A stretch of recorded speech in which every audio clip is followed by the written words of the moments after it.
গেল ২৪ এপ্রিল থেকে বাংলাদেশ ব্যাংক, অর্থ মন্ত্রণালয়, রাজস্ব বোর্ড সহ বিভিন্ন সংস্থার সঙ্গে বৈঠক শেষে বুধবার সন্ধ্যায় সংবাদ সম্মেলন করে ঢাকা সফররত আন্তর্জাতিক মুদ্রা তহবিল IMF এর প্রতিনিধি দল।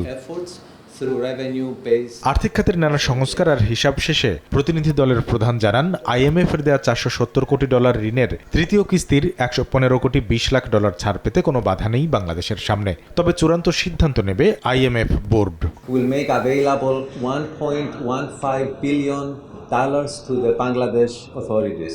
এ সময় অর্থনীতি পুনরুদ্ধারে সরকারের নেওয়া উদ্যোগগুলোকে সমর্থন জানিয়ে আশার কথা শোনায় সংস্থাটি। তাদের পূর্বাভাস, আগামী অর্থবছরেই কমে আসবে মূল্যস্ফীতির চাপ। Inflation is projected to remain at elevated levels at about 9.4%, but is anticipated to decline to around 7 to 7.2% in FY25.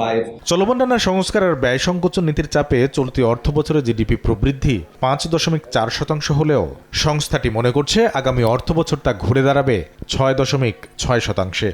Joy bright lock technology সাধারণ পাউডারের তুলনায় দেয় দ্বিগুণ উজ্জ্বলতা। রিন অ্যাডভান্সড দেয় দ্বিগুণ উজ্জ্বলতা। Real GDP growth is projected to moderate to 5.4% in FY24. It is anticipated to rebound back to 6.6% in FY25.